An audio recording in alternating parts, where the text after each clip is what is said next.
So now this is a recording of comparing Akaso to the DJI OSMO. So I see that on the display of the DJI OSMO I definitely see everything a little bit smoother and a little bit more light. Both of them are currently on 2.7K 30 Hz frame per second. So the OSMO is on rocksteady, and basically Akaso has only one setting. So let's see, you will probably see on the lights how they are performing, and due to the low light you probably won't see much here. See them, turn them around and see if you can see by any chance my face. So I don't have any tripod, I'm just holding them in my hand. I'm trying to hold them both in one hand. What is nice about the OSMO is that you can see the red light, which is quite nice and distinctive on the top and on the front also. Akaso has only the blue light, which I was struggling especially during day. When the sun is up, the blue light is not as strong, it's not as pronounced during the day as the red light. So we are coming a little bit closer to the light area, and let's see how much we can see on both of them. For some strange reason I see, okay, Akaso now switch off the display, but that's probably just the settings. What I would like essentially to see is the wide angle, which one of those has a wider angle, as the one reason why I bought the OSMO. So first, one reason I bought the Akaso was the price. There were some good reviews, but I found some limitation, especially in terms of wide angle, as I do use it for motorbike vlogging and off-road rides. I found that I didn't catch enough of a wide picture to the scene, and hence I've seen that GoPro is somehow out of reach for me, and maybe in the future, but I think it's a little bit overhyped, even though it might have some advantages, but I always go somehow against the crowd, and that's where the DJI kind of struck me, that even though with the 2 years hardware it's being compared now to the GoPro Hero 9 Black, which is a good statement about the DJI OSMO, and the firmware updates are making it always better. So okay, looking on the lights again through the trees, see if you see any flaring. The microphone, how the microphone sound.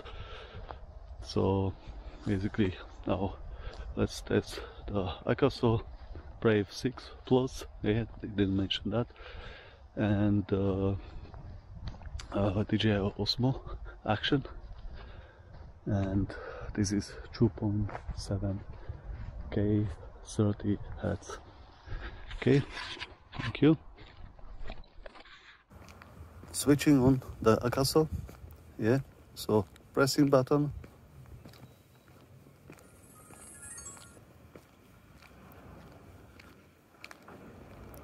now it's ready to record. Switching off,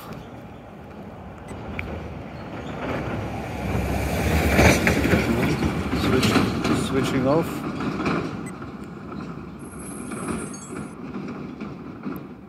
so there is no function for a quick record or something like that, where you can just start the camera or stop the camera every time you want to record the action.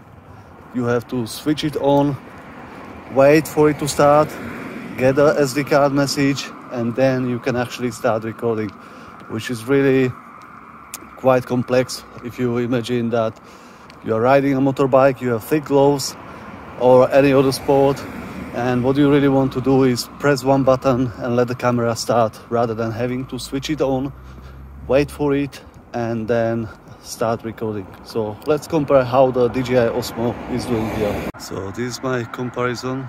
What does Google Pixel see on the street? This is what we see on Akaso. So now we have the DJI OSMO out of the pocket. Again, let's start the DJI OSMO, pressing button, and the camera is on. Pressing button to switch it off, and it's off, just like a mobile camera. Okay, quick recording, pressing this button for a quick record, and it's recording a video. So again, this is what Google Pixel sees, and this is what we see here. So again, and by the way, the bluish tint is only visible on Google through Google Pixel. When I look directly on the Akaso, it doesn't have this this odd blue tint. Yeah, it's nice and contrasty, black and white. But as you can see, the Pixel, I press the quick record, so it will start recording.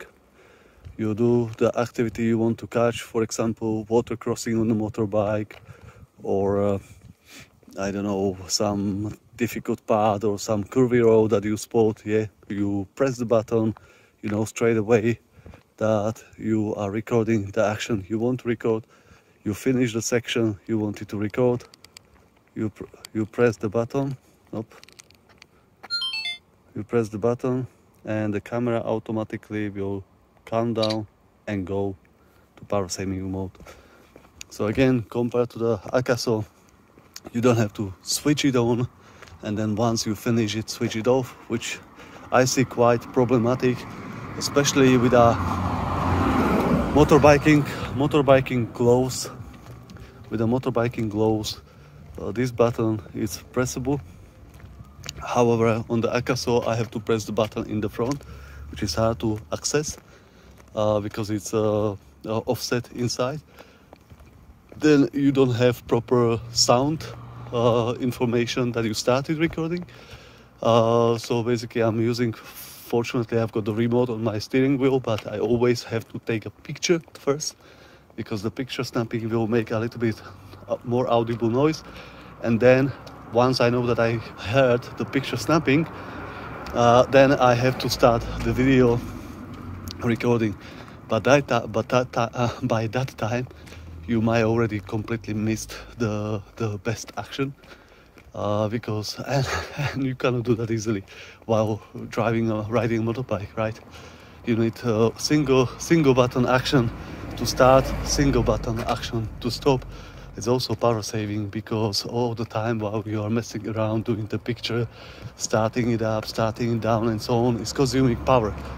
So if you have really button and action where the action camera actually records within half a second after pressing the button, that's what's the point of the action camera, right?